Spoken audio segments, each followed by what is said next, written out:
द्वापर के सबसे महान योद्धा भीष्म पितामह सरसैया पर पड़े सूर्य के उत्तरायण होने की प्रतीक्षा कर रहे थे।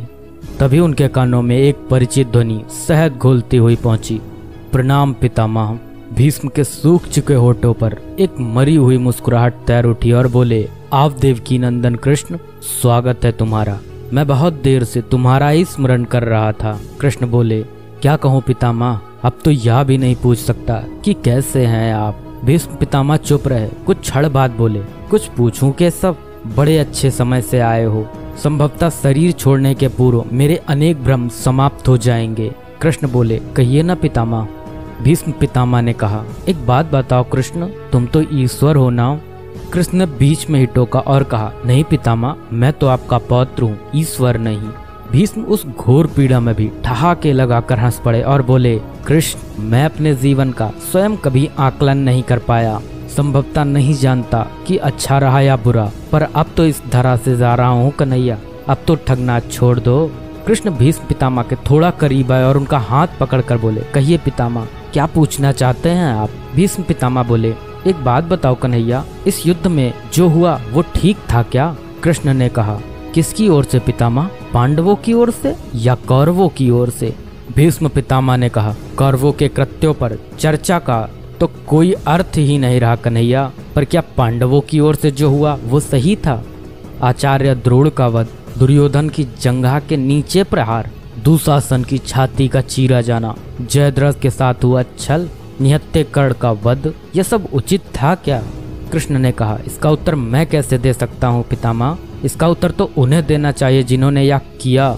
उत्तर दे दुर्योधन का वध करने वाले भीम, उत्तर दे कर्ण और जयद्रथ का वध करने वाले अर्जुन।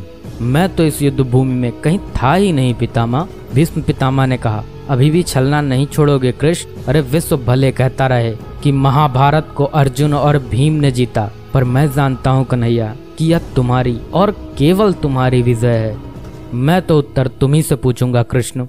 भीष्म पितामह के इतना कहते ही कृष्ण थोड़ा गंभीर स्वर में बोले, तो सुनिए पितामह, कुछ बुरा नहीं हुआ, कुछ अनैतिक नहीं हुआ, वही हुआ जो होना चाहिए। भीष्म पितामह ने कहा, या तुम कह रहे हो केशव, मर्यादा पुरुषोत्तम राम का अवतार कृष्ण कह रहा है। यह छल तो किसी युग में हमारे सनातन संस्कारों का अंग नहीं रहा, फिर यह उचित कैसे हुआ। कृष्ण ने कहा, इतिहास से शिक्षा ली जाती है पितामह, पर निर्णय वर्तमान की परिस्थितियों के आधार पर लेना पड़ता है। हर युग अपने तर्कों पर, अपनी आवश्यकता के आधार पर अपना नायक चुनता है। राम त्रेता युग के नायक थे, मेरे भाग में द्वापर आया था। हम दोनों का निर्णय एक सा नहीं हो सकता पितामह। भीष्म पितामह ने कहा, मैं कुछ समझ नहीं पाया कृष्ण। कृष्ण ने कहा, पितामह, राम और कृष्ण की परिस्थितियों में बहुत अंतर है। राम के युग में खलनायक भी रावण जैसा शिव भक्त होता था। तब रावण जैसी नकारात्मक शक्ति के परिवार में भी विभीषण जैसे संत हुआ करते थे। तब बाली जैसे खलनायक के परिवार में भी तारा जैसी विदुषी स्त्रियां और अंगद जैसे सज्जन पुत्र होते थे। उस युग में खलनायक भी धर्म का ज्ञान रखता था, इसलिए राम ने उनके साथ कहीं छल नहीं किया। किंतु मेरे युग के भाग में कंस, जरासंध, दुर्योधन, दुशासन, शकुनी, जयद्रथ जैसे घोर पापी आए हैं। उनकी समाप्ति के लिए हर छल उचित है पितामह। पाप का अंत आवश्यक है पितामह, वह चाहे जिस विधि से हो। भीष्म पितामह ने पुनः प्रश्न किया, तो क्या तुम्हारे इन निर्णयों से गलत परंपराएं नहीं प्रारंभ होंगी केशव। क्या भविष्य तुम्हारे इन छलों का अनुसरण नहीं करेगा, और यदि करेगा तो क्या यह उचित होगा।